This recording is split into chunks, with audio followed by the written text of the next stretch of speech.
I had seen some of their projects for years, so it's really exciting to actually get to hear directly from them about the stories behind some of this amazing design work that has transformed a number of the movements, at least in the United States.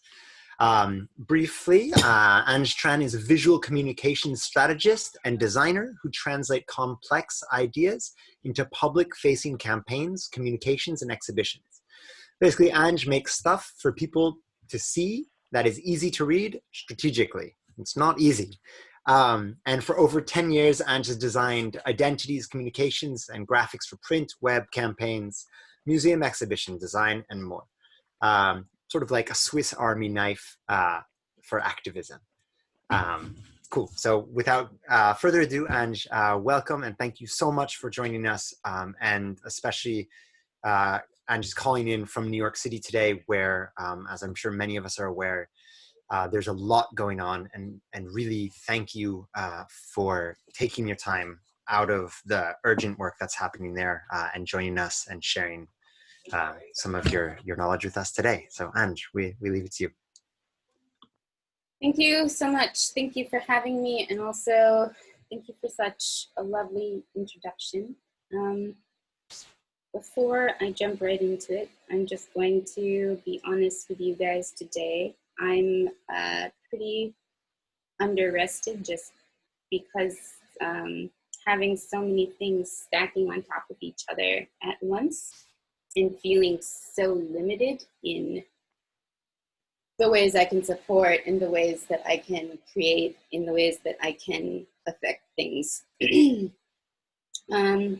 It's begun to get to me in a way that I have not experienced since the end, I think, of Occupy Wall Street and a few other political events that were pretty rough. But just so you guys have that context, thank you for bearing with me. I think, though, that I've pulled together stuff that you're going to find useful.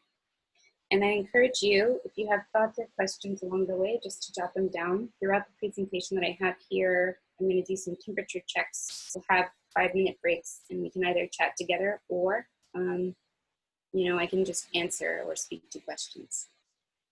So first, design is an accomplice to social movements. And forgive me, I'm reading on a screen over here. The camera is on the screen right there. So Kevin already introduced me, but I'll just say again very briefly that I'm a visual communication strategist and graphic designer with a variety of art, prop, and production experience.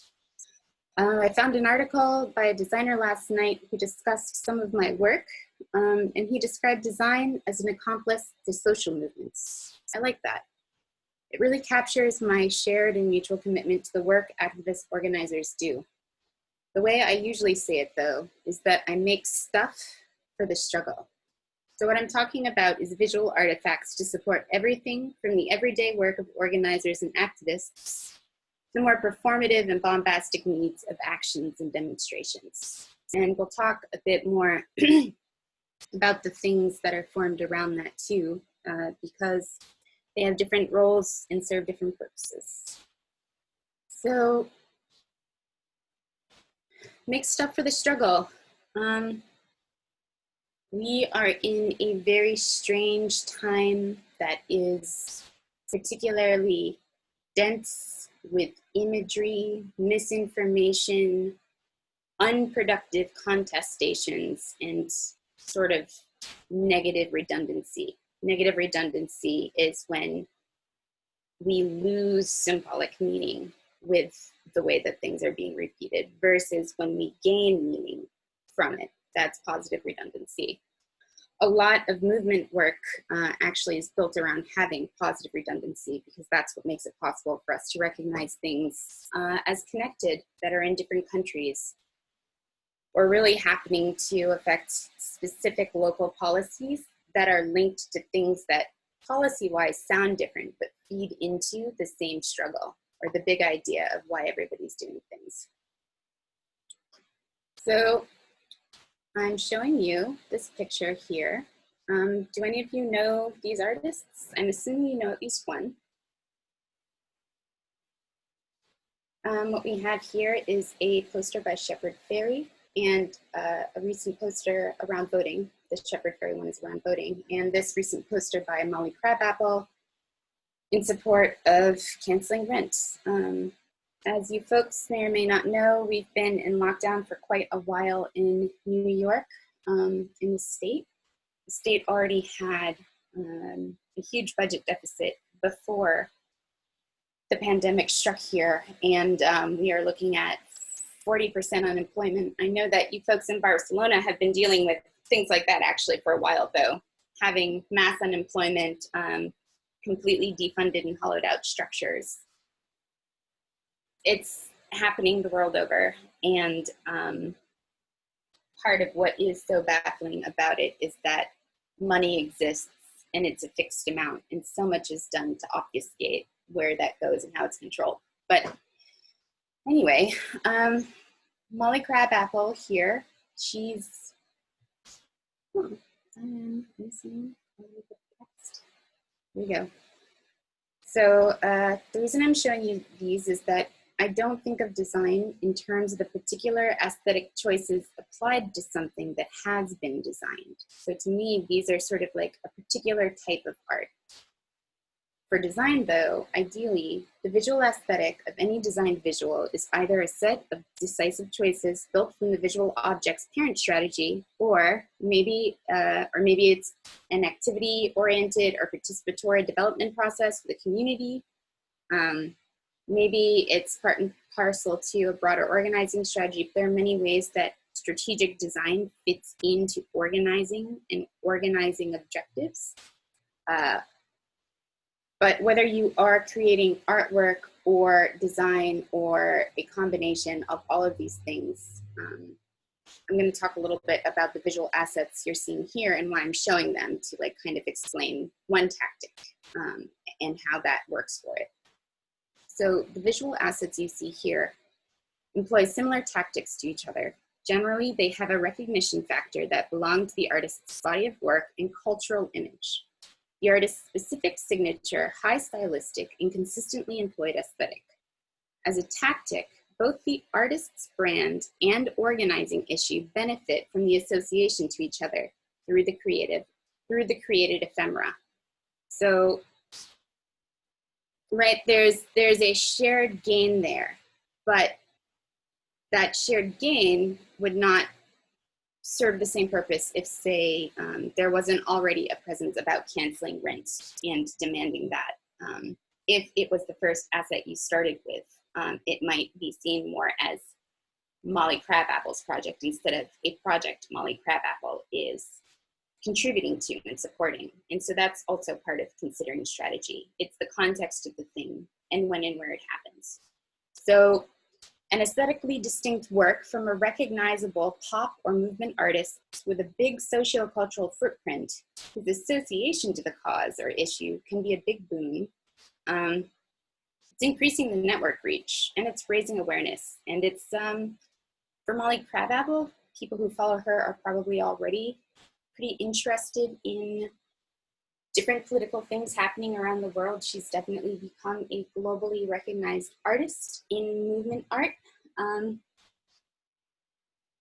And that's a bit different than, say, Shepard Fairey, who has a bit more of a pop and common knowledge recognition. So in particular, him stepping up and framing or supporting issues is just going to reach people that might be interested if they come across this content, but wouldn't necessarily seek it out on their own. So that's like the point of contact, that's the touch point. Other touch points are things like news articles that we see that refer back to movement websites, flyers we come across. These are all points of contact that lead people back to the causes that we are organizing around. So you could kind of say that for this particular tactic, though, that we're talking about, that what the issues being presented are doing is they're kind of surfing on the artist, right? That artist's accrued cultural social capital, etc. That's different than, say, an indie artist or an up-and-coming artist, and I'm saying that because I know that there is at least one incredibly strong, incredibly distinct indie artist in the room right now. That would be a Remo. Check out his work, he's great. But that's very different from, say, how his brand and imagery starts to be understood in the world that we're in now. He is going to be, unfortunately or fortunately, the work that he produces is part of this time that we're in. Molly Crabapple actually, I think, started out very similar to you, Remo. So moving on. Make stuff for the struggle. Design and activism is not separate from art, but it can contribute to it. Design and activism is not the tool of the master, which is a much younger, distant relative of activist visualizations rooted in public relations and marketing strategy, AKA sales. Craft-oriented visuals or craft-based ideas such as props, physical artifacts, etc., are not design's opposite. To the contrary, they are also created through design processes. So design isn't posters. Design isn't just posters, I should say. Design isn't just putting a logo on everything, and it isn't just swag like pins. Those things are types of visual assets that we may decide to serve, that we may decide to choose to serve our goals, but they are products of design, not the design itself. This stuff is eventually visually executed, but the design begins long before there's even a wink in our graphic design eye. Design begins as early as the first meeting of a small group coming to consensus on their objective, framing and messaging strategy and ultimate goals, and the common values that they share together. The problem that they will define and the strategy that will be developed, the power mapping that must happen, and the structural weak points that will be targeted are all essential to informing strategic design and content design, as the mood, just as much as the mood and the visual tells and the visual qualities of that final execution builds into the object that gets used. And that is relevant to on the ground, online, and in unanticipated ways.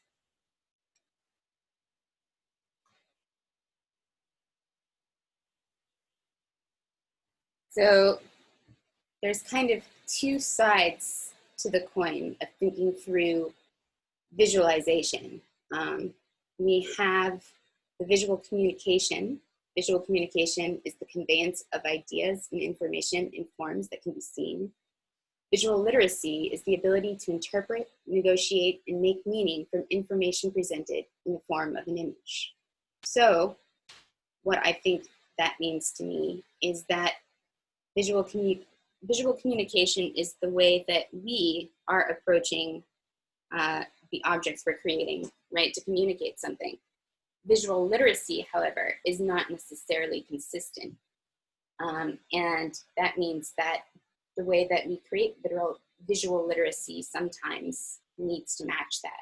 For example, somebody that is very familiar with movement work and movement art may see something that I've done and been like, wow, that is an unexpected place for that sticker to pop up.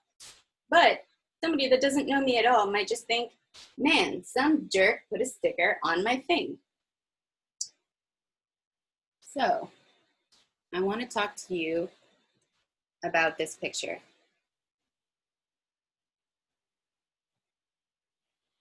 First, I'll give you some historical context though, because I know that not everybody has the American context. So the question, am I not a man, was brought up again.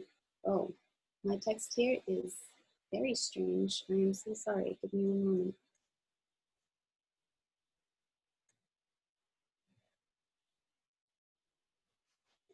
The question, am I not a man, was brought up again during the Dred Scott decisions of the US Supreme Court.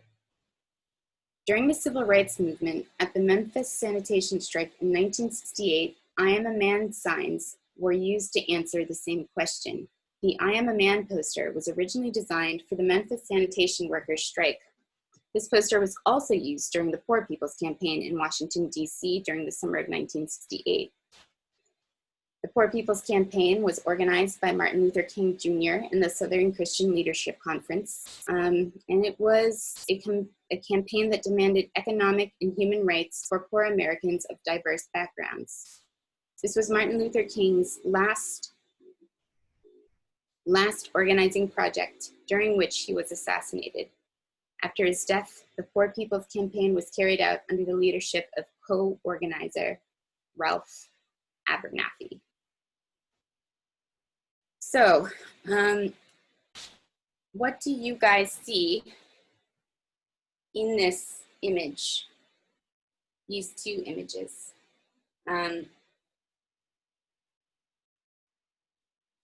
If nobody feels like speaking aloud, I can just carry you through my thoughts of what I put here. On the left, we have a protest with force. This march that we're seeing on the left happened just a couple of days before the march that we're seeing on the right. In the march on the left, we have a powerful photo because we have the juxtaposition of these peaceful protesters walking, and we have the force of white racism standing against the basic truth that Black lives matter. Now, if you look closely at that image on the left, you'll see that they are wearing kind of your typical messages and various messaging as they march. But this feels very different, even though this is still an important and historic photo, and it still leads to the narrative of how we understand political struggle in this time. On the right, we suddenly have a very different experience of what's going on here. And I think that it's an experience that is both something in how it captures and is anchored by history, in that they've deployed tanks that you can clearly see behind these peaceful protesters marching single file down the street. Right? It's also in the coordination of their walks. So it's not just the signs that they hold that are designed and the message that they wear that is designed and serves a purpose.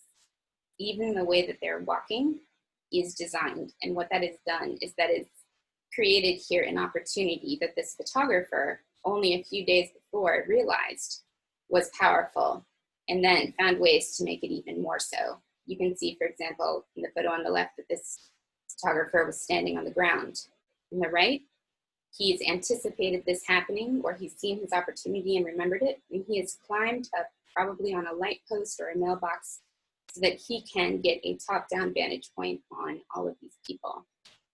These are some of the subtleties that seeing them in photography can help us become better photographers, but also seeing them in designs, photography across elements and objects will help us create and think through stronger designs, more strategic designs, and more broadly reaching designs.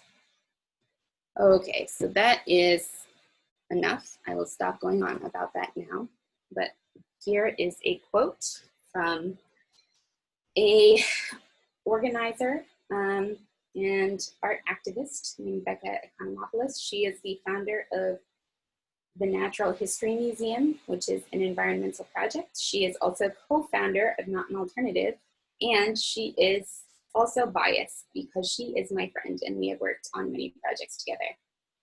So what Becca says is, we must consider early on what can be visually represented online and off, and prioritize those approaches and messages over others. It can't be an afterthought. Visual communication should be at the senior strategy table from the beginning. To be clear, I'm an organizer, not a designer, but I've come to realize how central representation is to our efforts to communicate messages, galvanize our base, influence people's thinking, and earning the media coverage we get. This is not my graffiti, but I love this graffiti. I think that this is very strong. So what is the role that strategic design can play in dismantling systems that produce and reinforce both oppression and inequality? I kind of planned here to have a little bit of a chat or a 5-minute break. How are you guys doing? How is this content serving you so far?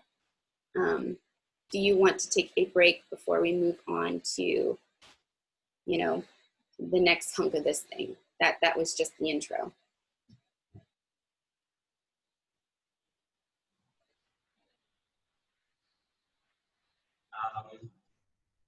I'm okay with going on or having a discussion.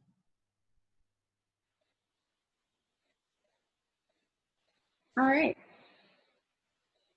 Okay, seems like people are ready to go on. Don't just think about the subject matter. Think also about, and in fact, primarily about, the job that your content is doing for the reader or the viewer. This is from Dao BuzzFeed's publisher. He knows what he's talking about. So the objects we create through strategic design, there are some things to consider in the constituent parts that come together to compose them.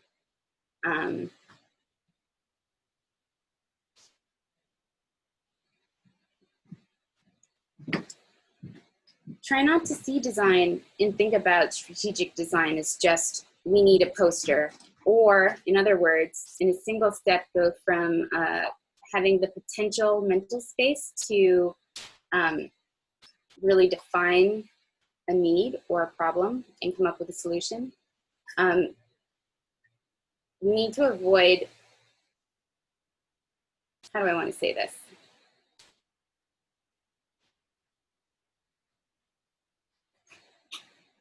It's problematic when we immediately jump into a solution that is not solving a defined problem that needs to be addressed, that is not reducing our own thought work or the thought work of collaborating designers who are committed to this struggle by referring to their work as making it pretty, and not taking into account the broader context your proposed solutions will live in, and how they both need to be used there, as well as do the work of visualizing common values, reinforcing distinct messages, linking disparate events, or iterating signals of a familiar relationship to all the visuals being made, released, and disseminated.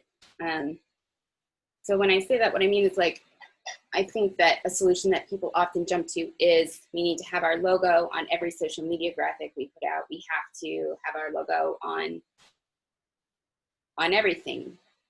That's jumping to a solution, when I think actually the problem that is trying to be addressed through something like that is, how do we unite and make relatable these things that are existing in different spaces? And oftentimes having a logo can alienate you from participating in or being included as part of a broader movement where a lot of groups and a lot of people are coming together to make change.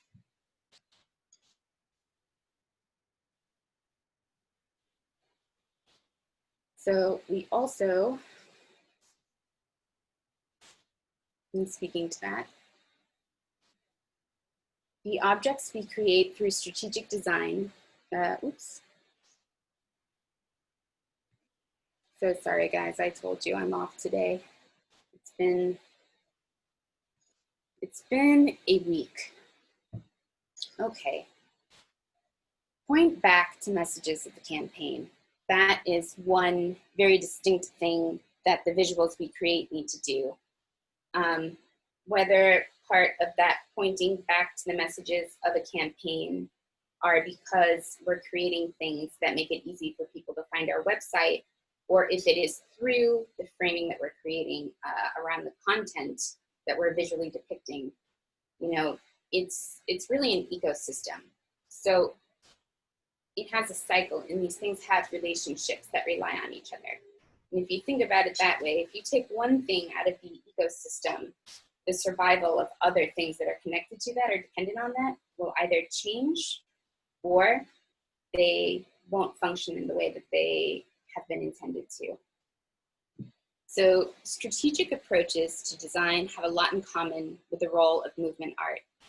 Different visuals carry different forms of activating or engagement value.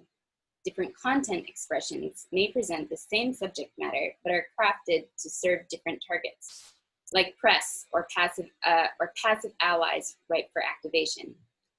Tactical visuals may be well suited for particular purposes and can support additional purposes alongside the original intent.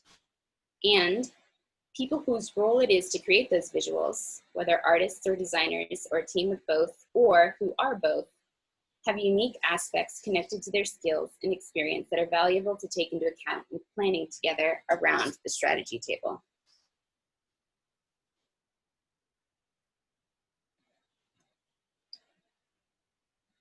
So then,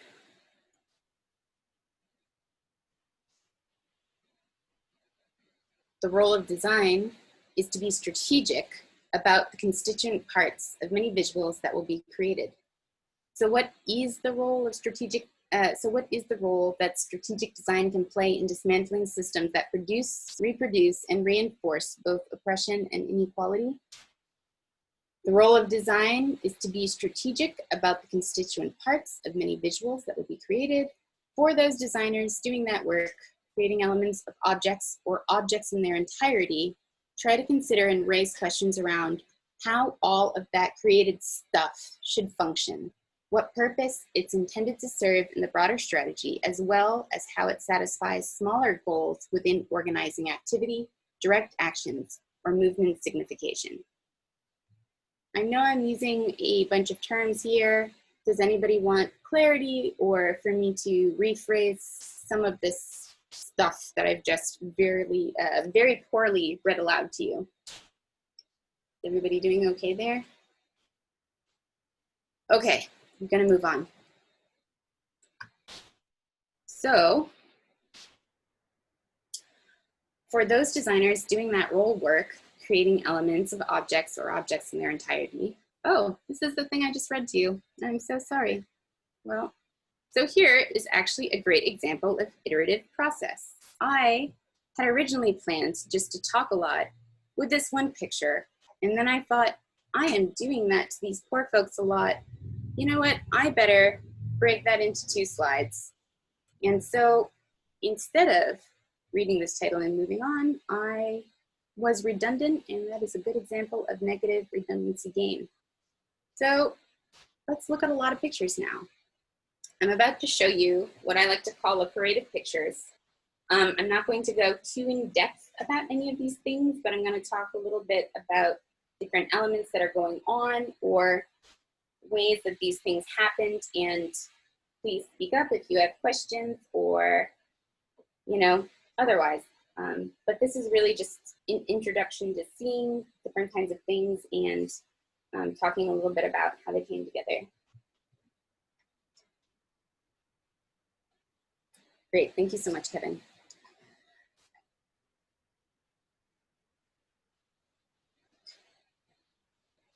So what we have here are 2 different images from 2 campaigns that really fed into each other. What we have is the final kind of visual moment in an action that marched through New York to demand budget equality, basically, and budget justice. And what we have on the right is an image of a McDonald's worker who has been very intentionally photographed, along with many other workers as part of this campaign. That McDonald's sign was not actually back there. I photoshopped that in. This logo was quickly created. I think we had maybe 2 or 3 days to respond and create some kind of presence for this whole thing. In fact, it was quite the kickoff to what became a very successful and long campaign. So in these 2 images, although they're very different and not really intended to be shown together this way, what's interesting to me about them is that they look different and they are supposed to look different, but in their creation by different content creators, right? They're using the same design strategy. They're using the same design guide. You know, I created sort of the rules of the art direction around this thing. And I think it's very important, especially if artists are serving us.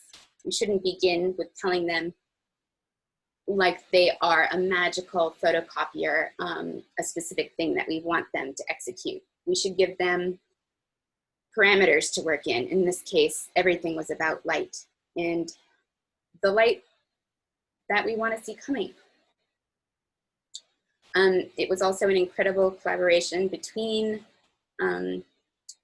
a artist here called Athena that does the Light Brigade, Don Bolin, who is also a well-known artist here, that collaborated with Athena and with all of us sort of on this design team to come up with the final expression that would be basically this photo moment to capture for press, but also a kind of nice moment to feel and be together in, standing around this big circle. The person on the right here actually is named Mon. She's also a great movement artist who happened to also work at McDonald's when she was younger. And yeah, I mean, part of design doing well, I think, is being committed to the content of the struggle. So many of you probably saw the photo of Occupy Sandy. Some of you were asking questions before about the role of design in entire campaigns. So this is something that was not really a campaign that rolled out through time with like a distinct start and end date, right? It was a disaster response. But what these symbols really did in creating all this stuff really did is help to signify the presence of volunteers in the areas doing coordinated work together, which immediately contextualized their activity and what they were doing. It completely changed the experience that people who were not there being served, volunteering, or seeking help, people that did not fall into those categories, it also completely changed the experience for them. Something that exhibit designers talk about that I think is really valuable is sometimes when you need people to do something different, you change the room.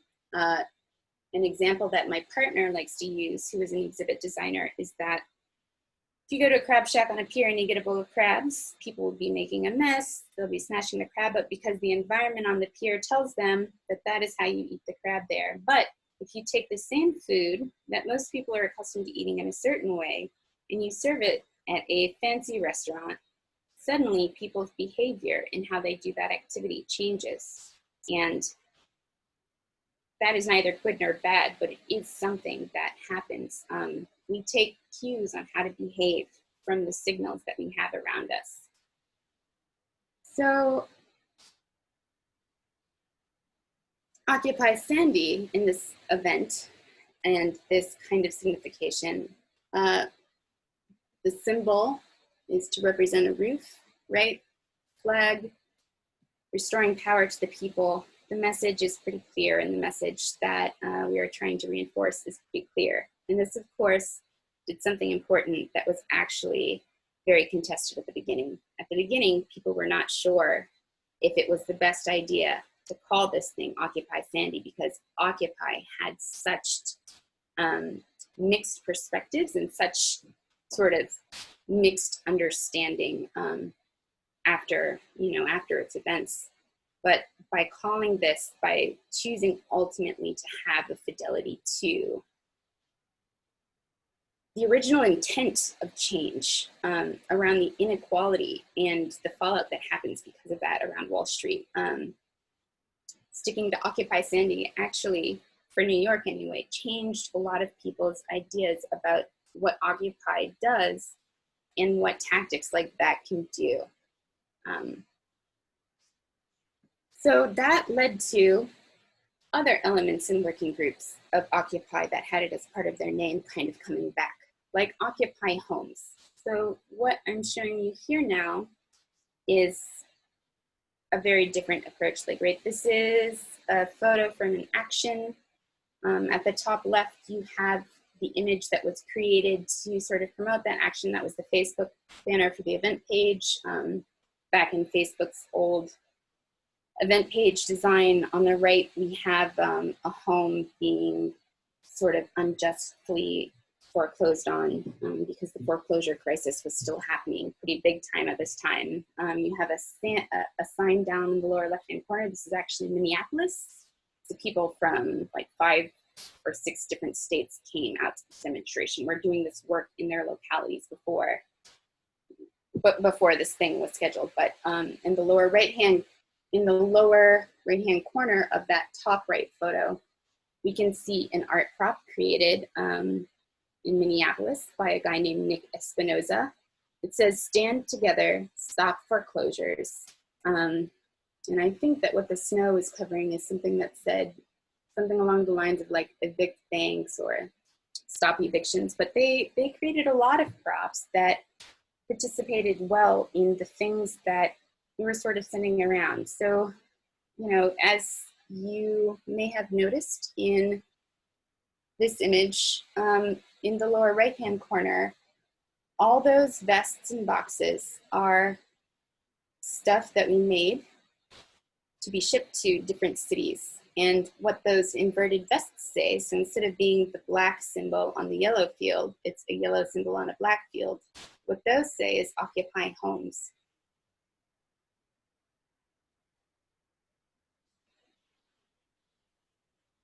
Sorry, guys.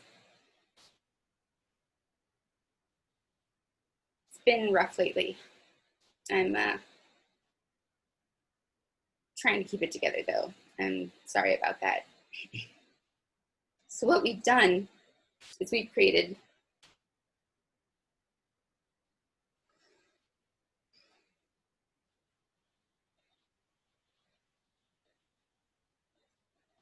Take your time, Ange.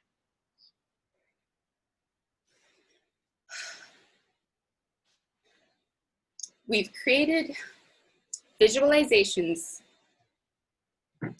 of our organizing work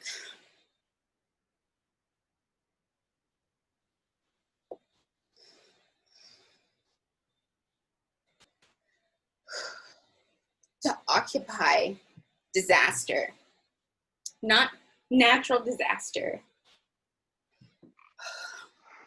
not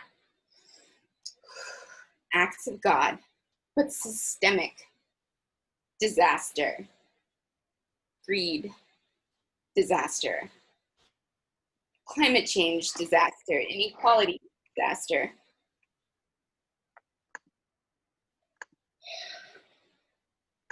So now then, back to this coming back of Occupy Homes. Occupying the disaster of our homes, which is supposed to be where we are safe,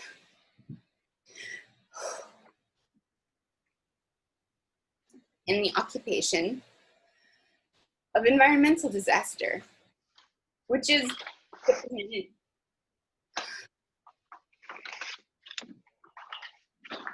We live on. Yeah, if you want to take some time, we're with you. These are really strong moments, and it's good to feel what's actually happening. Well, I hate feelings though. I like doing things. I don't particularly enjoy feeling them unless they're whiskey. So back to Occupy Homes. So we created this visual, right, to help visualize around this big coordinated action that would be happening. And in it, we have a figure on top of a line of brownstones with a giant flag, like he is the man landing on moon for the first time. It is a triumphant moment, although poorly photoshopped because I was very tired. And the typography that you see designed there is the graphic design that Obama used when he had the rebranding done around the White House. You see elements of this in all of the signage that was replaced around DC to demarcate justice offices and across websites and stuff, although I'm sure that by now Trump has replaced a lot of that stuff for no reason. Now, this image that you see on the bottom, this is before the action even began and before the march even started. This is just people getting off the bus, a lot of buses, saying hello and kind of getting prepared to march together. This was, I felt, an opportunity to figure out some way to get a unique photo because people were standing still long enough that I could really literally run around everybody like I was a hunting wolf and find an image that could tell a story.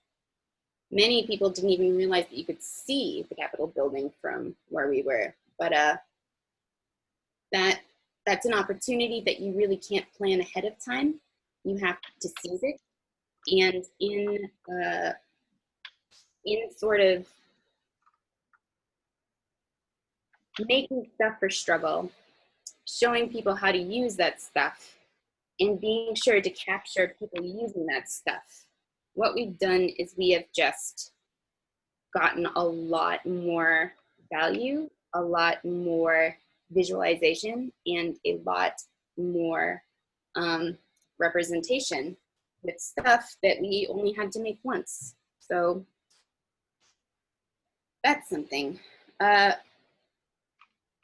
is the last one that I'll show you. It's just that Sandy and how it triggered so many things. A lot happened around it. What we have here too is a smaller example, like before I mentioned creating design that responds to broader organizing strategies that can also speak to what we have here is people using the flags as was modeled in, right, this promotional image.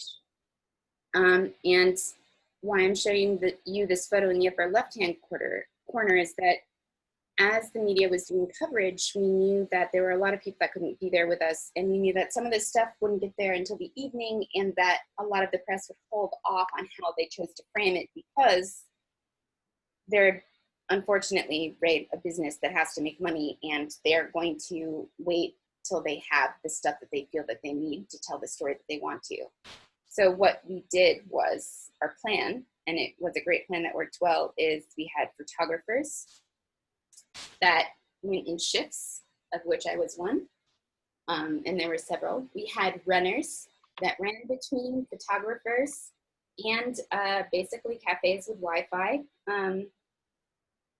throughout the march and the actions of the day to get to people who were waiting along the march route in cafes with their laptops ready, with their graphic design templates open, ready to receive these memory cards. So I'd get a memory card, I'd give an empty memory card, that runner would run back to the photographer to the agreed upon position of giving them the empty card.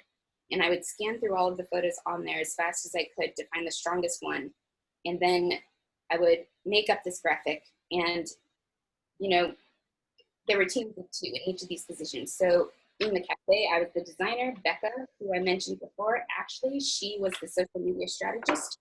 So I did things, and she distributed them over the network. What we see here is partners and allies taking those things on. So this screen grab, this post was only up for less than 5 minutes. And at that point, it got 119 shares. So you can imagine what it looked like much later as we were posting these things throughout the day. Okay, moving on. First, let me temperature check. Is everybody okay? How are we doing? Still good. Still good. All right. So this is a very different environment and a very different set of design that I wanted to share with you guys and talk a little bit about. This is not for an action, right? Not for a protest or a demonstration, but literally for an event.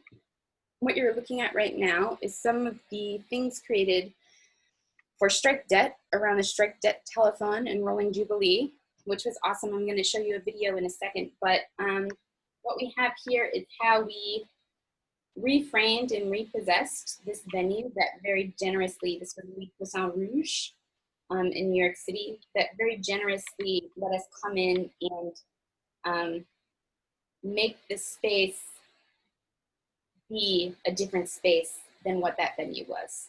And of course, we couldn't take the things off their walls. We couldn't change the stuff that they had.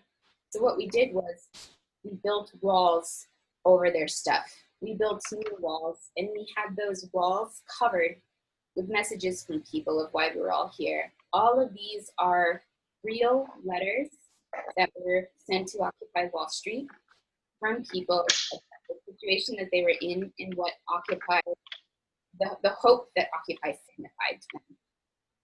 So I'm going to exit the screen for a moment because I'm going to share a video with you guys. And it's going to be very quiet, so I recommend you mute yourselves if you're not muted and turn your volume up as loud as you can.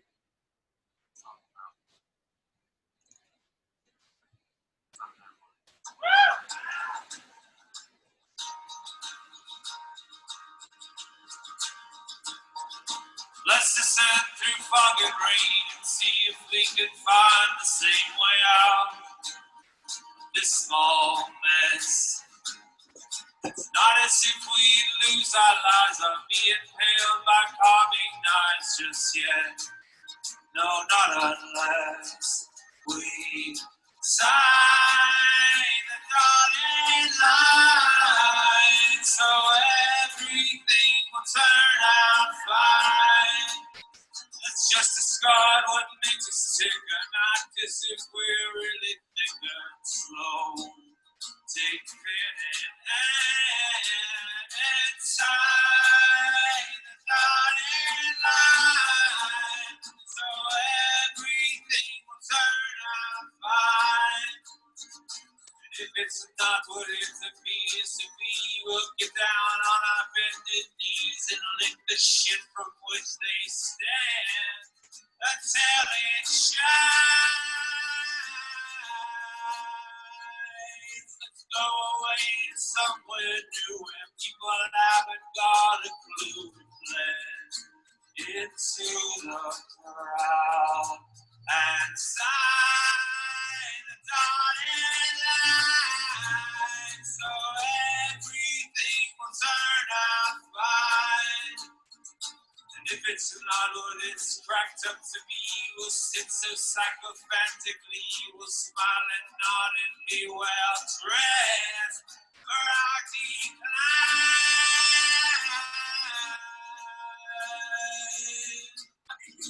Right now, we have raised enough money to abolish 5 million.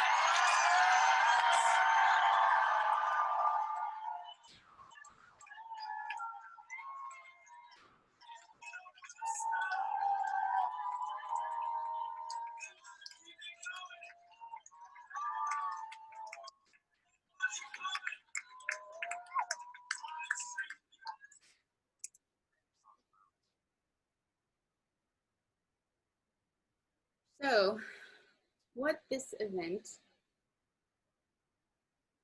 really was here to do was draw a lot of attention, a lot of broad attention to how broken our financial system is and how unequal the economy is.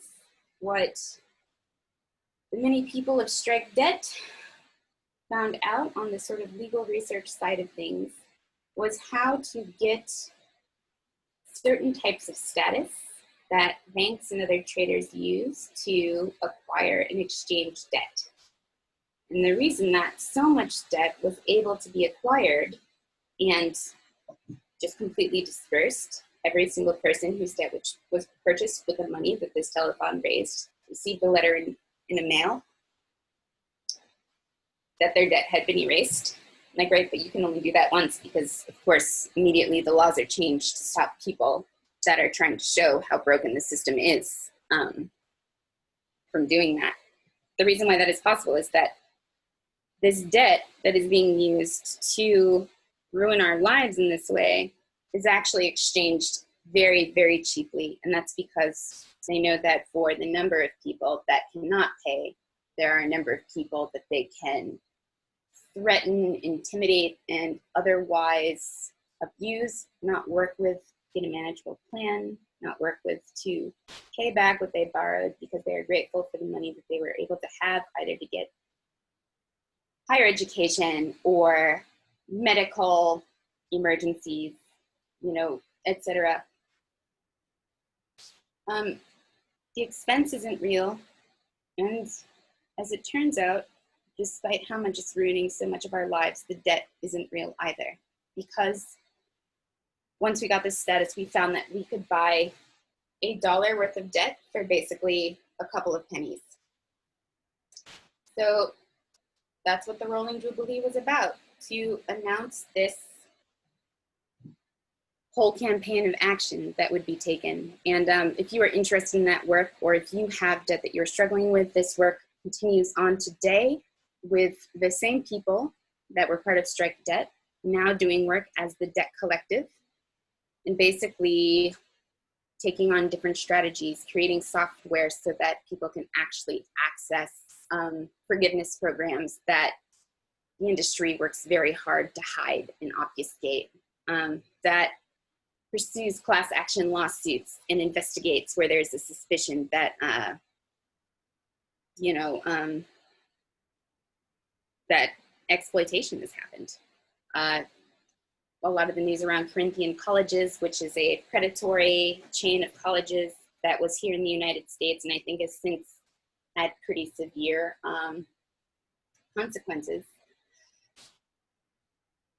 Yeah, it was just turning out debt. It was like a mob that didn't even show you how to use Photoshop all that well. So that before, this is an example of an entire environment in a very small piece of time that's serving a very particular purpose. This entire venue filled up. We had 2 rollover venues that were screening that filled up.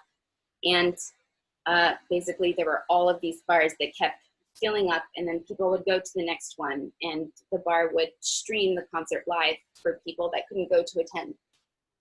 So this is an event kind of situation, whereas this is an example of making a single image that is serving a very different purpose than all the stuff that we've looked at so far, or not entirely different, but a somewhat different purpose in all the stuff that we looked at so far, which is the announcement of the first student debt strike.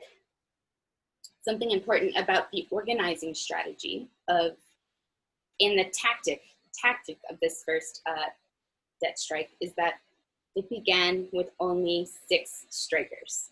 Now, if you have a union and only 6 people go on strike, it's very difficult to have that framed in the way that you need or want it to. But design, strategic design, is something that can really help you change that narrative and change that story, because what we were able to do between our narrative strategy and our design strategy was to say, here are 6 people that have declared publicly and together that they are going on strike against their debt, but then announcing that they haven't been able to make payments on that debt for a long time. So they can't pay anyway. So if you can't pay anyway, why would you not declare it a political action of solidarity to change something that is unequal and that is oppressive? So what this image did in announcing that is it got incredible news circulation. This was made with actual pieces of paper from bills that were cut into strips and folded into the typography. The silhouette is based on Thomas Gokey, who was a strike debt organizer and is to this day a debt collective organizer, and who is also himself an artist that does very cool projects. You should look him up. They are very conceptual and very much belong in cultural institutions. But taking the time to make this one really strong image and supply it to press along with our announcement had incredible results. We had 6 strikers, and every major news outlet not only covered our announcement online, we saw it literally on TV screens on the news, and they showed the graphic, which is something sort of unusual. We had also gone and taken nice, empowering photographs of everybody and supplied these photographs of the strikers to the press so that we could control our own depictions of images. And this was very intentional. This was a design choice because what we needed to help the press not to do was to turn powerful people into a pity party. This had to be about our power and our knowledge that we are the ones with the power if only we can claim it, if only we claim it. Because what you have is, if you have a population of people, huge numbers of which are in very damaging debt, and you have the records of those debt, what you are able to do is, using technology, right, we work with technologists on this, using technology, using data scrapers, using Java-based languages like Node to scrape people's data. What it allows us to do is to figure out what is the bundle and who owns it. So, right, it's very easy for them to find the debtors. They make it very difficult for the debtors to even know that there are so many others like them. But you can find the people that are in that debt package being exchanged, and all of them refuse to pay, then they have to renegotiate. At the very least, they have to renegotiate a more reasonable plan. So that's a way that just making one image. I know that we have a poster maker here that works on campaigns. That's where your poster can make a difference. Funny things happened too in the next event that we had that covered this stuff. We intentionally we knew that we really, in the time frame that the next action had to happen, the next announcement had to happen, we didn't have time to build a whole website with like a whole membership and everything else. So what we did was iterative, and iterative design is really important too. We made a single page scrolling website that had a map at the top of the world and little red squares with little threads between them. And what you could do on that map was you could enter your name, you could enter your zip code, and you could enter how much debt you had. So we had this little ticker in visualization that mapped debt, and you could also say, you know, your categories of debt. And what this really was this was a tool to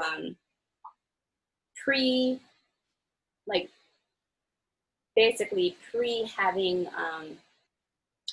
you know, something that you can log into on the website when that infrastructure would eventually exist. It gave a way to have people start participating now because they were very excited when they heard about these actions and saw them on the news. And it gave them a way to engage immediately and to count immediately. So I will move on from that. Temperature check, how's everybody doing? Do we need a break?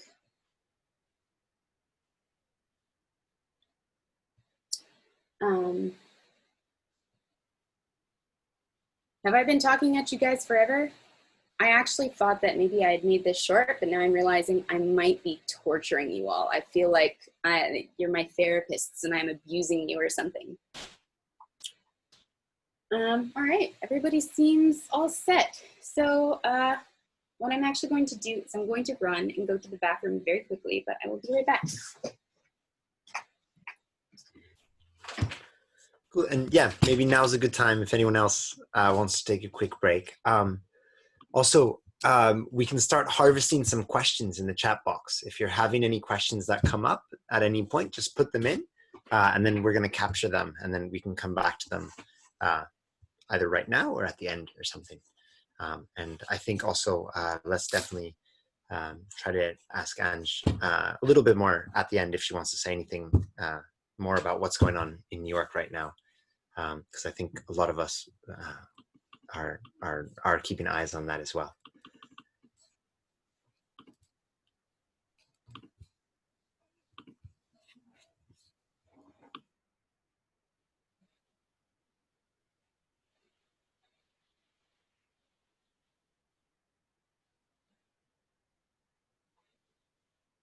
And also, just to get a sense of how many different countries are represented, could we ask people to type the name of the country or region that you're in into the chat? It's always nice to see people from all over the world sitting in a little digital room together.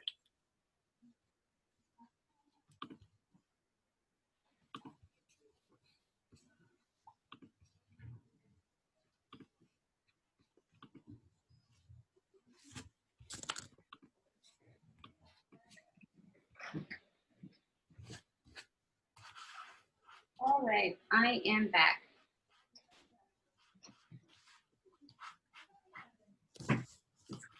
So,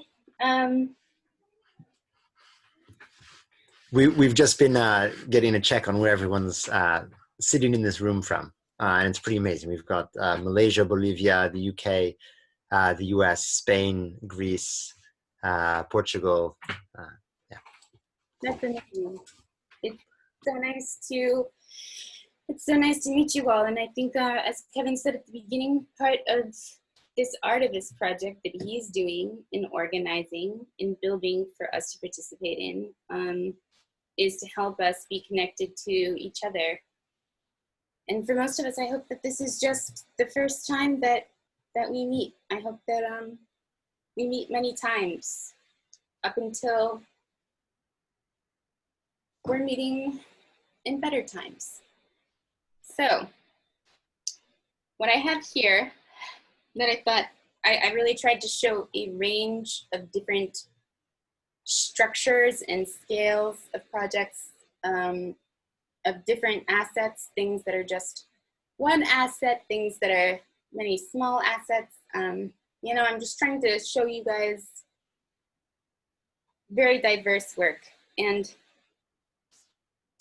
the example that we're about to look at is a very, I guess, classic campaign, traditional campaign. I don't know what you'd call it, but it's a basically policy-based campaign built around addressing the budget gaps in the New York State budget and trying to advocate for small increases in tax on the 118 billionaires in our state, who, by the way, have made a disgusting amount of profit during this whole crisis, to try and pass, you know, new income taxes on the ultra wealthy, so that we can keep teachers, which we're gonna lose. I mean, before things got so bad, even we were looking down the barrel of losing over 20,000 jobs. So I'm not even sure what those numbers are projected to be right now with the proposals that are in action.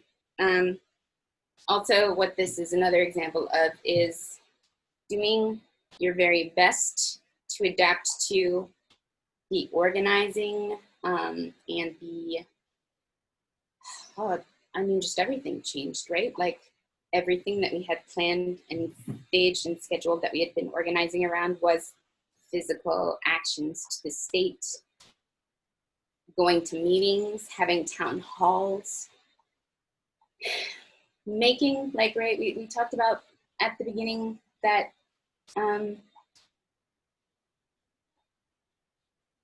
there are many types of making activities. Design is making activity, art is making activity, you know, collaborative and community processes that produce things like banners and protest signs and new concepts for stuff we can do. Those are all making activities. So suddenly, a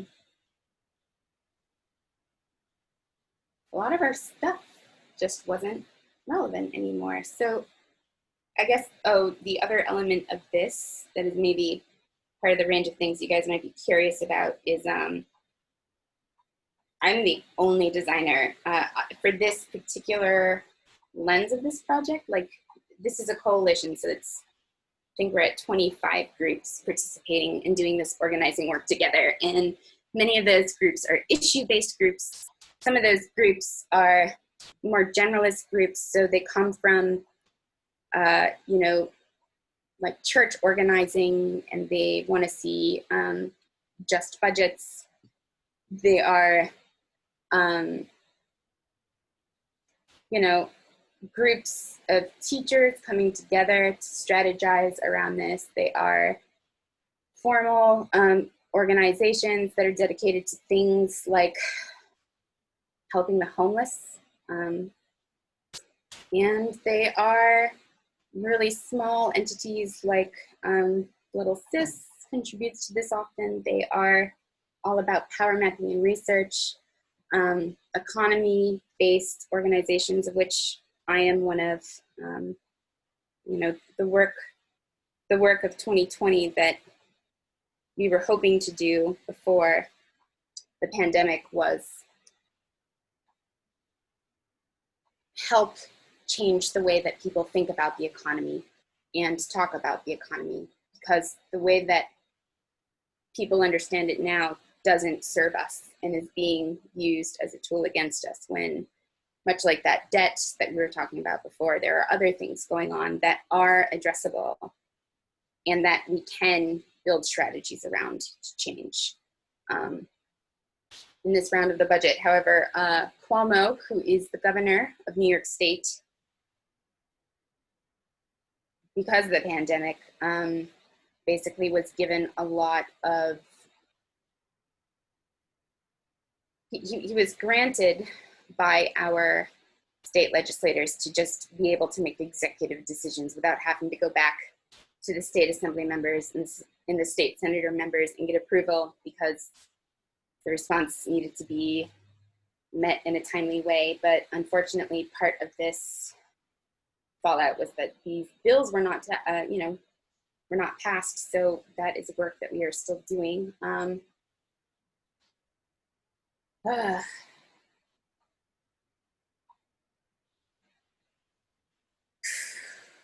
Sorry guys, that is enough about the content, about the campaign itself. Back to the design. I'm going to play you a video. Now, when I say that I built all this stuff, I did get help. All of these photos are real members. They're real people doing this work. They're real people doing stuff.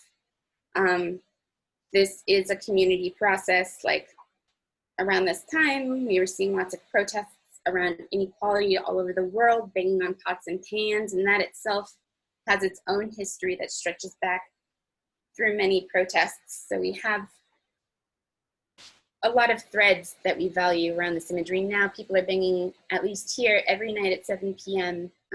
We open our windows, we pull out instruments, we bang on pans, and we shout for healthcare workers. And yesterday, a really beautiful thing happened, where at 7 p.m., all the healthcare workers went out onto the street to bang and shout and thank protesters.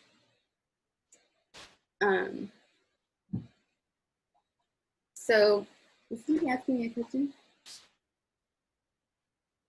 Mexico City. So that's the origins of this symbol. the origins of this aesthetic was that I mentioned at the beginning a little bit about even the textures of the visuals that we make have signification and mean things. So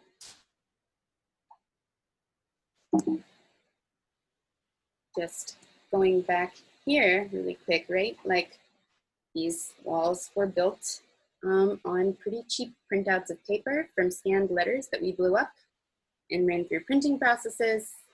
The stamp is a real stamp. The paper is wheat pasted on what is essentially a stage flat because it's pretty easy to move around. That was combined with like visual references, if you look at that image on the left, visual references to that physical quality, but expressed with a graphic kind of articulation that made it a bit more polished and a bit more accessible and a bit more able to hold its own visual weight in social media streams, for example, that are that you know are polluted with advertisements for stuff we may or may not want, with all sorts of things that have a lot of money put into, right, how they are designed and how they look. So it has a relationship to this physical actual thing, but it's been adapted basically to appeal to a slightly different audience than people there in that room, right? That's why all of these banners and things are cut with stencils and actually spray painted, right? We have union partners, we have coalitions, we have ways of just printing banners, but in this case, having it be cut and made by people, that's part of the understanding that we may or may not realize that we're taking on when we see these sorts of elements and qualities. So back to Make Billionaires Pay. We're organizing, you know, like-minded people to come together and to put pressure on the governor, to put pressure on our senators, to get these 14 new ways to tax the ultra wealthy. Any number of them passed would just mean so much change and so much less loss. But the aesthetics also are something that are not just for our community. We're very reliant on press coverage and these sorts of things. So though the imagery and the elements that were generated here were from community processes, community creation, community photography, the final, I guess, sheen, you could say, on this sort of initial anchoring image, it has cues of many different kind of small batch-based processes of collage, but it still has a certain cleanliness to it too, even though, you know, I actually just took a marker and scribbled on stuff. Like, I hate that letter E in Billionaires, but I was like, well, that's just how it looks. We got to move on. There's not time to do it differently. Actually, and the way that this typography is colored is inspired by a Ramo, who, I don't know if he's still here, but he was here before, does these beautiful illustrations. And I kind of realized one day part of how he does his colorizing. And I was like, oh, I'm gonna use that for words. So what I'm gonna show to you is, this is the first website that I built around Make Billionaires Pay. And because of capacity, because of organizers being so overengaged, again, we're organizing the legislature, we're organizing our communities, we're doing legal research. And by we, I mean them. I'm a designer. I created all of this content on my own. I either took content from different documents and newsletters and things that people were just saying to each other in conversations in our forums. I Frankenstein's monstered the written content on this initial website. I wrote a bunch of it myself, which for me is terrifying because I am not a particularly confident writer, and it's not a role I think of myself as doing, but it's the hat that I needed to wear to get this thing done for the time that we needed it to be done. And because of the visual quality that I knew that this had to have, I built a very small site, but what the purpose of building the site was to show that we are real. And it's ridiculous that people do not believe us real sometimes without these things and signifiers, but if that is the situation you're facing, it's a good idea to not be subject to it, but to create a strategy around it. So I'm going to play this video of the scroll through of this initial website.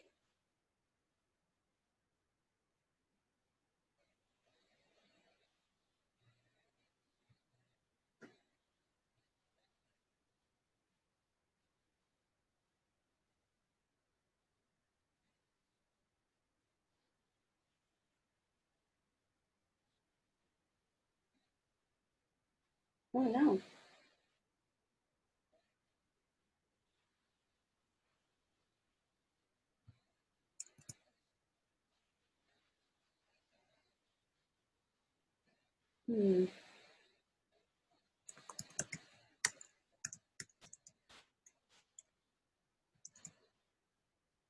Let's do it this way.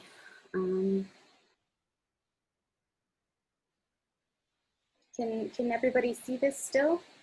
Or has it, are you seeing a frozen screen? Frozen screen here, but I think if you click play, it might happen. Whatever you're moving is the one we're seeing. Oh, okay, great. So, oh geez.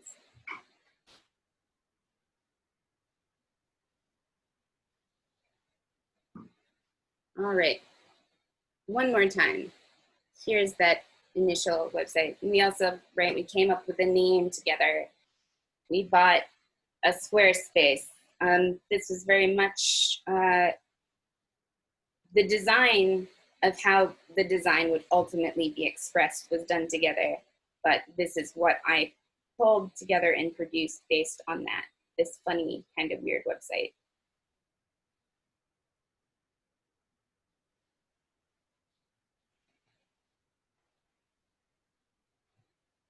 And, you know, many of these bills were still being written at that time. So while we're talking about the role that those bills will play and the situation that our state is in, they were still being drafted. So I did what I could to represent that they were there without saying they don't exist yet.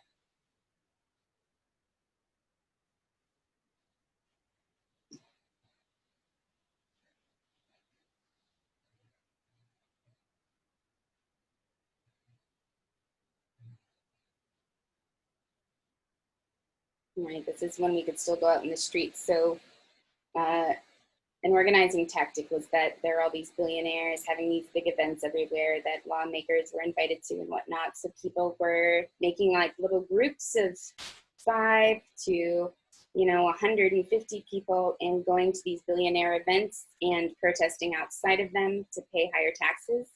Let me tell you, if these taxes were passed, they'd still be paying less in income tax than they did in 1975.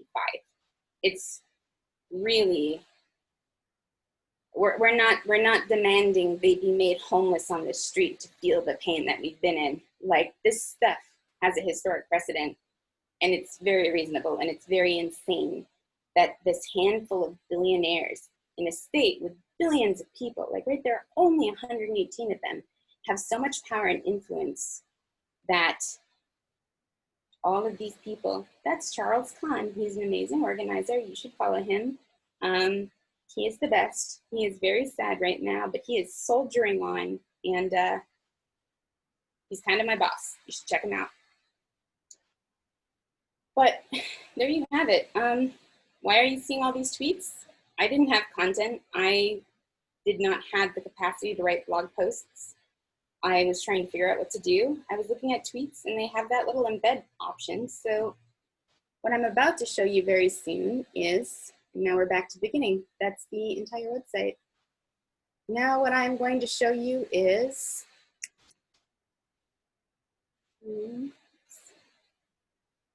the website now. And I'm going to walk you through just very briefly what by necessity it has become. I know you're seeing my very messy desktop. Okay, so here is this website now. We've gotten rid of all of our physical actions. We've only just now, because of influence from the activities of other groups, realized that we could be doing car protests. We learned that from Philadelphia, or at least I learned that from Philadelphia. I don't know if other people learned it from other places, but we're still here, we're still doing stuff, but the needs of everything needed to change. So now, in taking action, it's about taking digital action. And what's here is a little bit of framing and right, call guides for writing your senator, you know, for figuring out who to talk to and what to say, for citing the most important bills and trying to let people know like what kind of stuff senators respond to and like what is it that they want to hear from you, their constituent. So, I mean, other stuff going on, call guide, right, we had some engines built so that you could do this stuff through the website. At the bottom, if people were still looking around, just looking to scroll, we just tried to curate the best tweets going out around this and populate pages. We have now more fact sheets, including this document that uses typography and very quiet design to just make this thing more readable. Like, if you see this thing as just a Word document with 12-point Times New Roman font, it feels very dense and like you can't get through it, but you create space and you create emphasis, almost like you're drawing a nude figure and you're figuring out how you want that form to curve and where people should look. You do that with the words and it really helps. So this kind of design, it seems low on the designer side of things, but actually it's very intentional. It's highly organized. The information is highly organized for specific information. This content is organized, right? I'm making sure that this serves the needs that it must in the context of the website, but that if people download this document to print out or to take with them elsewhere, we still have our basic framing. And we still have what will happen if we can get any of this through. Now, we have fact sheets, we have slides from town halls. We have reports, including this initial report about, if you care about New York State, you probably want to take a look at this, but it is about all the messed up things that what Cuomo is saying now to the public and what his public relation strategy is very, very different from what his actual actions are doing and what his policy choices are really showing he thinks about and cares about and values, right? He has just appointed a lot of ultra millionaires and billionaires to boards that are going to redesign things and redefine budgets. And it's just counter to all of his claims. So we have reports. Down at the bottom, we have different ways to access those reports. The latest, which I probably should have at least tried to do some little thing for before showing it to you guys today.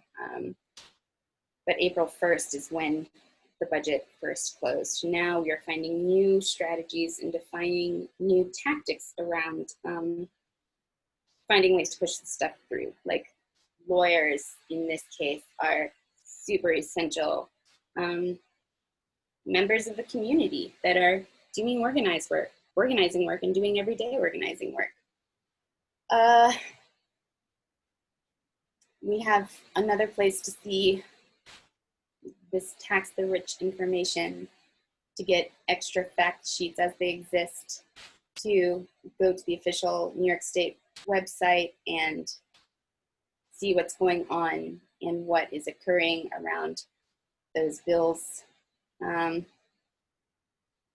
So this is making the best out of a pretty tough situation, right?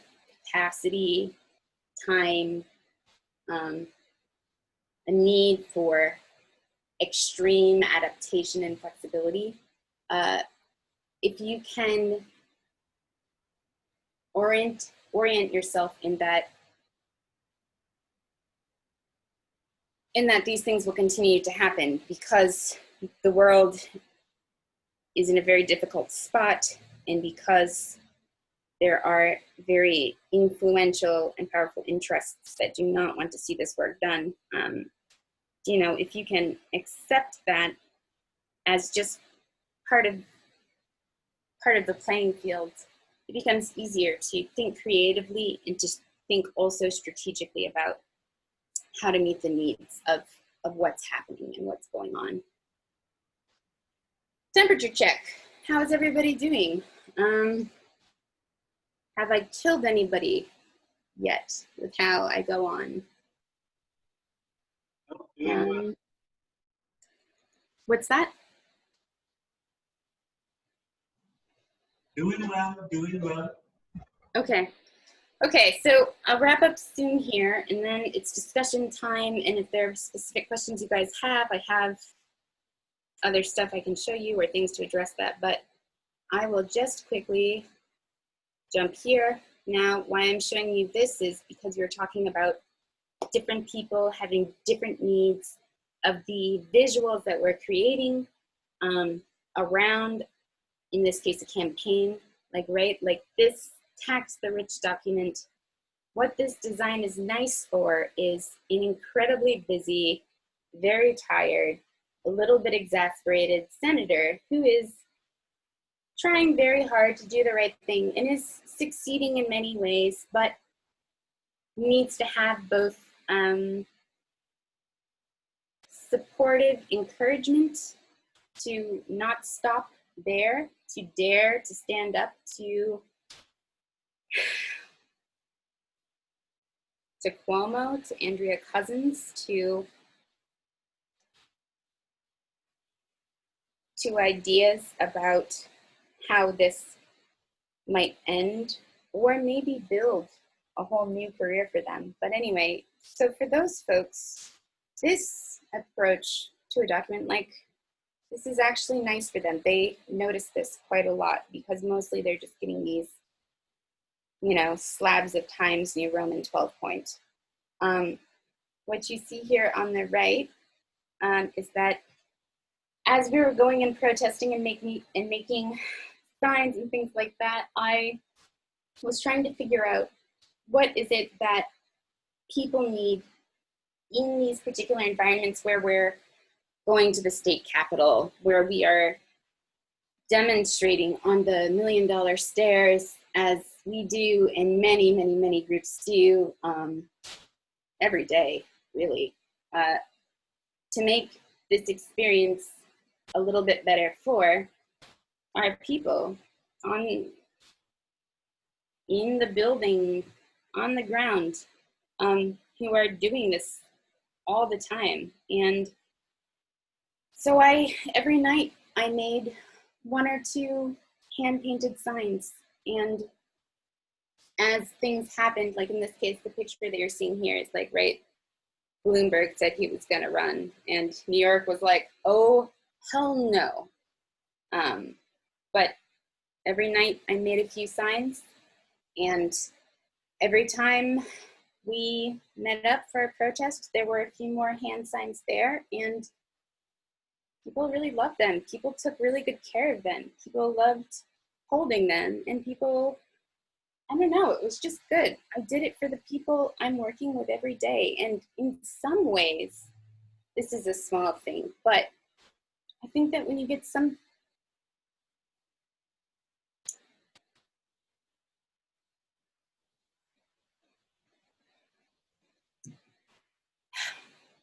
that, you know, somebody made just for you, to serve just the thing that you are doing, so that,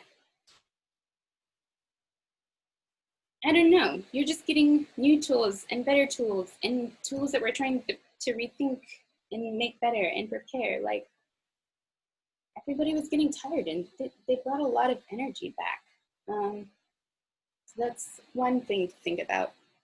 Now down here, what this example is I realized I wasn't really addressing anything that was content heavy. And of course, at the beginning, I mean, we're doing things that are complex and that they're far reaching, or they have a lot of elements, or the organizing structures that these things are supporting, or the dissemination strategies that we are coming up with, you know, etc.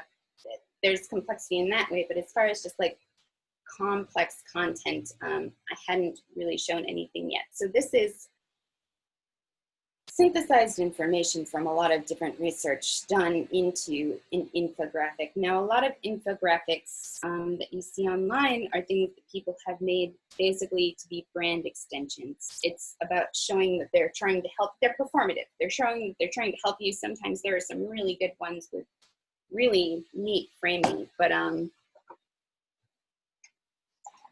these are both examples of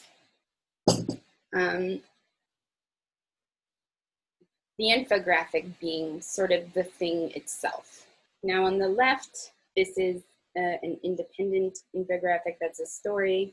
This was yet another Occupy working group that was just oriented around designers. I don't think we have the website anymore, but what did we call ourselves? We said, I don't know, I guess we just said we got sold out. But we were all making these infographics, and we were collaborating together and screening each other's research and helping get more precise. But so these are objects that live on their own, but they exist in a collection that address different topics. Now, the infographic on the right, this is really breaking down the process of a loophole that is heavily exploited to take money out of the economy and to seize up in the private possession of billionaires. But this was actually done to support a report that was published with a body of research. But, you know, I made this thing because I realized that people like infographics, and if they look good, sometimes people will pull the infographic out and circulate that because they know that if somebody finds that infographic kind of interesting, it will bring them back to that report. I just tried to make sure that this could be read on its own, and it could be read within the context of that report. And in fact, I think that the report is cited at the bottom, and it tells you how to get there, how to download a bigger copy of the flyer, you know, once you arrive where the report is, etc. So I think that,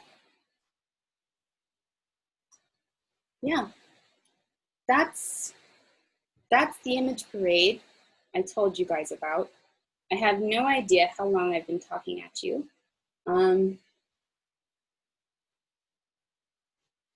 long time, I think.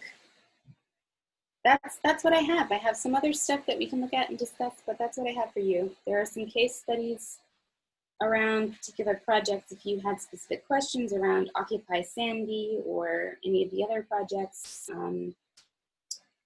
if you guys are feeling unsure about social media algorithms, which we are all preparing a lot of content for over social media platforms right now, I have some stuff set aside that just breaks down like here's the technical way that these things make decisions about how far your post reaches and what gets to reach further. Yeah. That's the end. Questions, requests?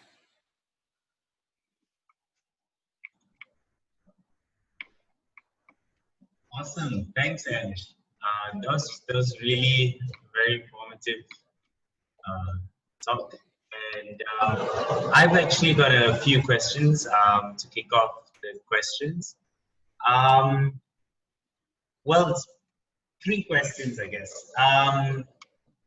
First was something you mentioned at the start about how having different artists and different people when you work with the posters, like you mentioned this sort of how contributing towards the movement rather than that being a part of their artwork, etc. Can you like maybe explain a little bit more about this dynamic and how to avoid things like this, and like what, like you mentioned earlier, more towards like the benefits of this and things like that, but maybe like, because I can see like sometimes these kind of things, especially in movements with people of color, sometimes someone who's not a person of color, an artist comes in and visualizes something and makes that a part of that art.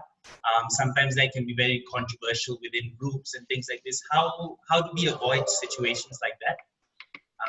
Is it okay if I go on to the next question, or would you like to answer? Let me speak to that one first, because actually the solution is more straightforward, I think, than many people realize. If you begin first with what the goal is, first of determining what it is that you need to do. Do you need to popularize an issue and sort of change the way that people think and talk about that issue? Or do you need to create a far reach of something very specific that points back to very particular organizing that needs people to do something, like sign a letter? So are you just popularizing concepts of something, or are you needing to do something specific in a campaign, or are you participating as part of a coalition with people who are part of very, very different issues that are coming together because they're saying that the systemic racism that Black people in New York are facing, and the hollowing out of our public infrastructure, and the de-investment in schools, and the ridiculous budget of the police department and the police department's influence over what happens here. You know, if you're a broad group of people coming together around something like that, not only do you want stuff that all of the groups can use and circulate and have their own kind of post language around, right? If you put your logo all over it, they're a lot less likely to be able to use it. And then you're a lot less likely to be able to travel over their network through your visual. That visual, everything that you create has the potential to be a door that somebody will decide to open. And that can be over the internet because somebody really loved some small image and they happen to be a designer, so they know that that came from somewhere and they want to go and get involved. Or that could be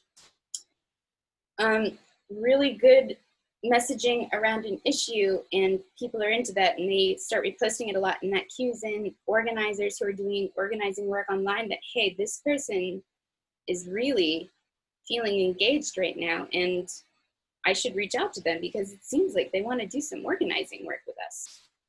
So what is it? What is the one thing that you are going to address in terms of outcome? What is the domain that that outcome will begin at? It won't be constrained at. Like, these things pop up everywhere. Like I even came across, I'll just grab something.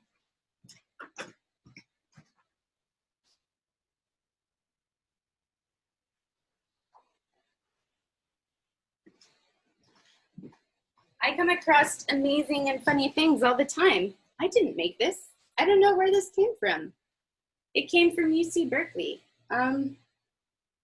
It's amazing. I made something that everybody that wants to support and do work around this thing at this time could take and use, and we made clear that they could take and use it. So that is a very different outcome. That makes it very easy to know what to do with it than something that does need to get back to you because you're raising money for a particular fund, or you're trying to save your building or something like that. Was that helpful? Yeah, definitely. And my second question, before it's a bit of a technical question, I guess. It's kind of like quite a number of years ago, I had a friend who was a designer and in marketing who told me these 3 rules to designing things, and I noticed them in your artwork as well and the things that you made.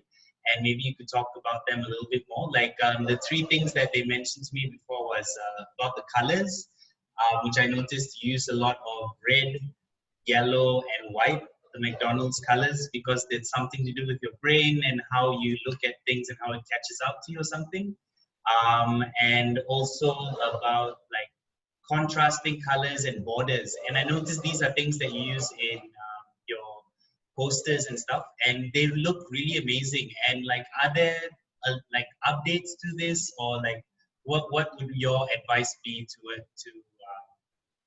like people like myself who are not so good with designs and things like this, but using these formulas or things that we find online help us a lot? Like, do you have any advice or anything to add maybe?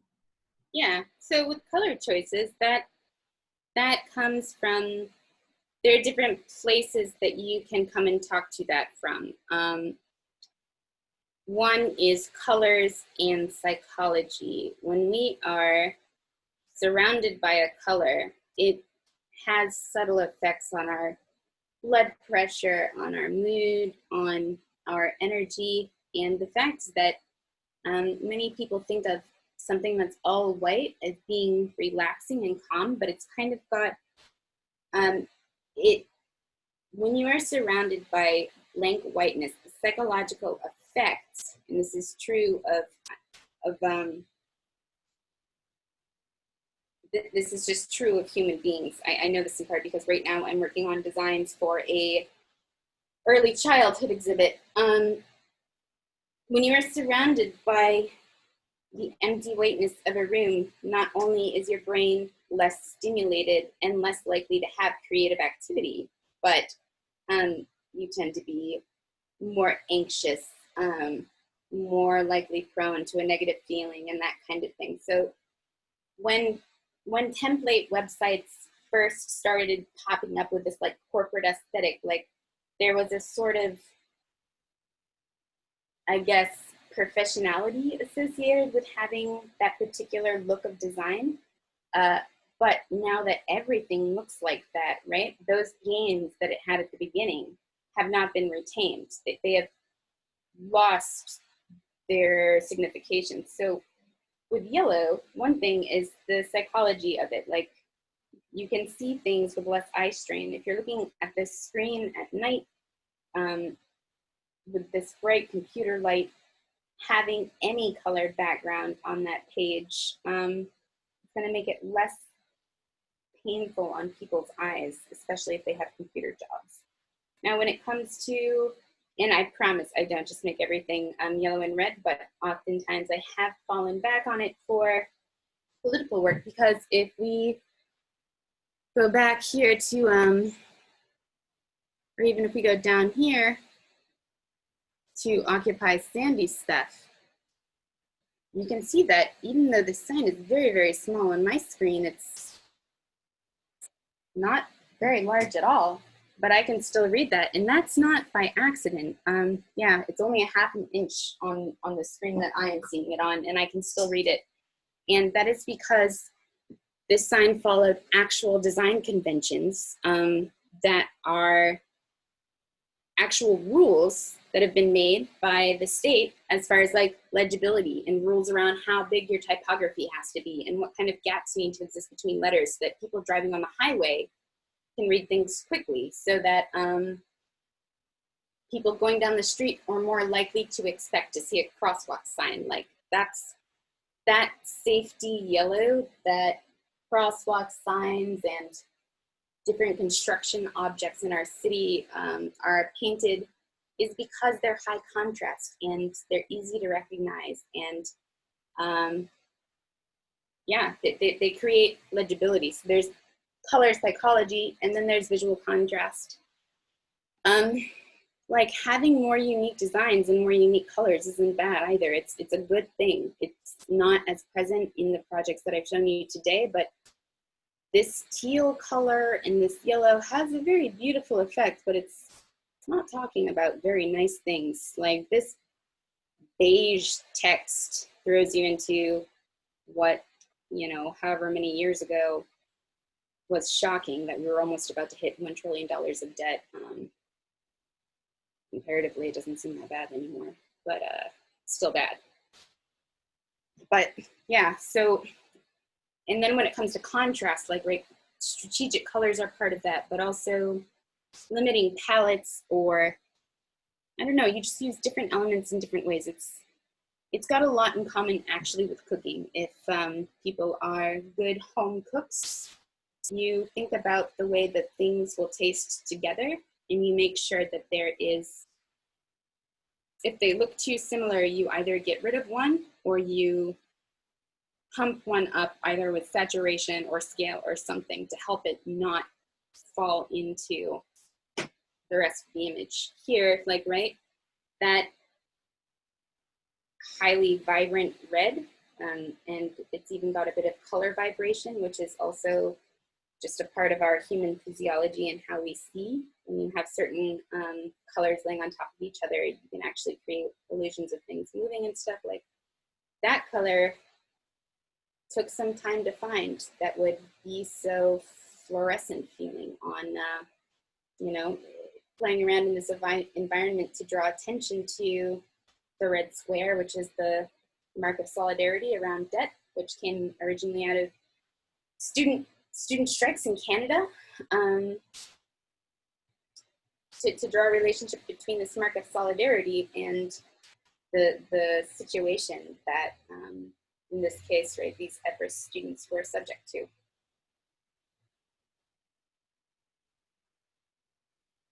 I hope that was helpful. Yeah, cool. Thank you very much. I've never realized like what you mentioned about like how the street signs and like ad stuff and things like this in like cities and things like this have like an SOP for it or something like that. And it's very interesting to hear that. Yeah. Also, are there any other questions that we have from those who are still here? Amelia, thank you for sticking through this. I'm so glad you got something out of it. Again, I'm feeling a bit of a mess today. So thank you guys for sticking through it and for being here with me. And yeah. Thank you.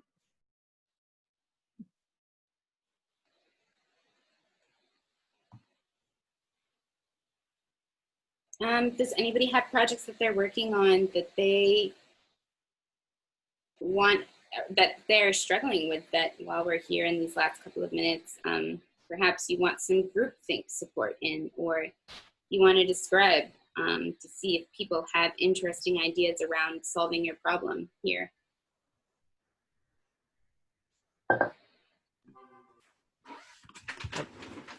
I have a question, actually. This has just occurred to me, but as a non-designer working with a designer, what is sort of the most helpful things we can be doing as we start conversations around development with designers to sort of give them the information they need, but allow them the creative space that they need? Well, there are, I think, two channels to that that are useful to think about. A bit of like what I spoke about here with this is that in working with these artists, you know, Gan and Athena came up ultimately with this design and this expression here at the end of this action. What we told them was we have these themes that are around light and direction coming together. We tried to define everything around what we were thinking in other designs that we had in mind, except for the solution that kind of gave us the idea to define things these way. So it gave them an ability to communicate to us and with us in our own language, but not reduce their own role and not reduce their own experience of us having total confidence in them as thought partners and as creatives. So that's one thing. It's like there are many ways to approach sort of defining something that creatives or groups of people are going to come in and address to speak to. And then there is just, you know, it's, I guess, maybe not that different from a management challenge or something like that. Like the gig economy has made everything get so weird, where we're not working with the same people all the time, every day in the same space. That's made it difficult to have like a certain fluidity in the projects that we're serving. But, you know, designers are individuals with strengths and differences in skill sets and differences in experiences. They have different soft skills and transferable skills that are coming into the way that they collaborate or don't collaborate. And sometimes they just need help understanding how they themselves actually want to work, and that if there's a particular way that they prefer to work, that might be something that other people would like to do too, or that perhaps the community processes or the approaches of the group that the designer was thinking they might like to participate in for this particular project is not right for really what they're trying to do and the work that they want to do and the skills that they want to build.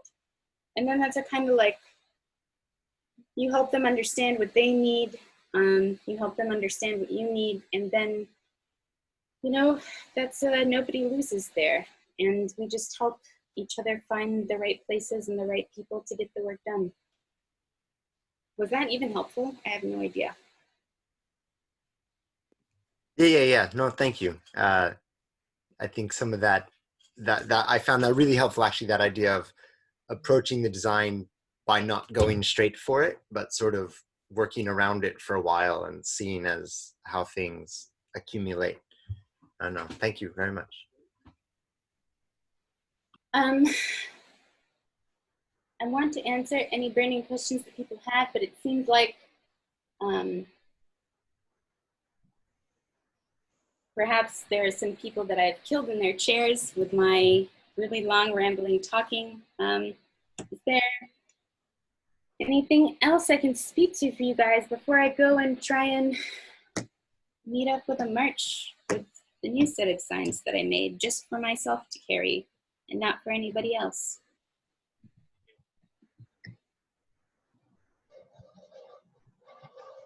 All right. I think we can take that silence as that there aren't any more questions. So thank you very much, Ange. That was a really informative session. Thank you so much for taking time out of your day and for talking to us about this. Just to note, for those of us who are still left here, we will be having our next webinar next Wednesday at the same time, and we'll be talking about photography as direct action. You can check it out at our website, artivismnetwork.org/webinars, and Yes, Angel? I'm so sorry. I forgot two things that were super on my list to say, and I completely forgot about them. And I didn't know I had that slide there. And I was just reminded because I couldn't see who was in here. And now I just saw, I don't know, that there are people that I know here. I want to talk to you guys very briefly about, this is unrelated, and I am not doing design work for Black Lives Matter, because even if I was approached about it, I would immediately point to my Black friends that do exactly the same thing that I do and are really good at it, because that's the right thing to do. And people get confused about that for some reason. But here we have, from the last Black Lives Matter, you know, around that last movement, this is just two examples of an art project that in Oakland that rose up by, this photo is by some guy named Michael Ginage, but that rose up around helping people see and count the Black lives that have been murdered. And a banner concept that was done in solidarity that was here in New York.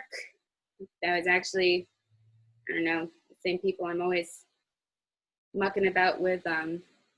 This banner already existed. I believe this is one of Athena's banners with this guy here, John, there I am right there. Have these, you know, he designs light for concerts. I don't know exactly what goes into that, but he makes stuff really cool. But he had these lights at home, so we realized we could simulate this to give a little bit more visual significance to what's happening now. A ton of amazing images and visuals have come out today, and these are not them. These were, I think, from 2 days ago or something, but I am trying to collect. So if you guys see iconic or prominent images coming out of Black Lives Matter, take screen grabs, download them, whatever, put them in a folder. Please save them and give them to me, even if you don't have time to like take down like the total context and stuff of like where it's coming from. You know, I'll still take the image over not having it at all. But I have a very cool friend who is an artist, who is an organizer, and who is a curator that has realized that the default kind of keepers of our visual signifiers as they are getting expressed over the internet are platforms that we can't trust. And if we do not capture and retain this, then we are going to lose this stuff that we can learn from later and do more. And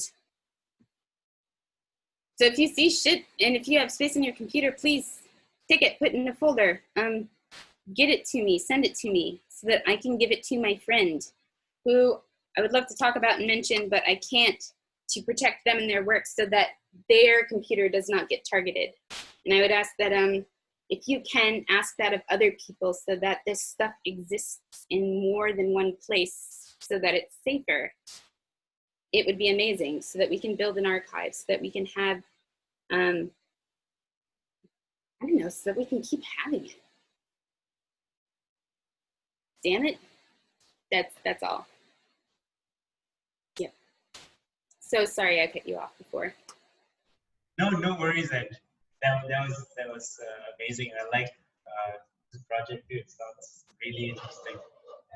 And I do agree with you. A lot of these platforms, especially like what you said, they're not made by people that care about us. They're made for the whole other reasons. So like having our own system, I think, is an amazing thing. All right. Any last anything else anyone would like to say before we end our session for tonight?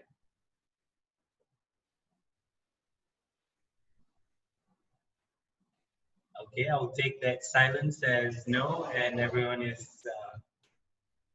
had a good time today. So thank you again, Ange, for sharing and for everything that you said. It's been an eye-opening and really awesome session today. Thank you again for spending your time. And yeah, thank you everyone for joining us today. Do join us for our future webinars. And hope to see you again soon. Thank you, everyone. Thank you, everybody.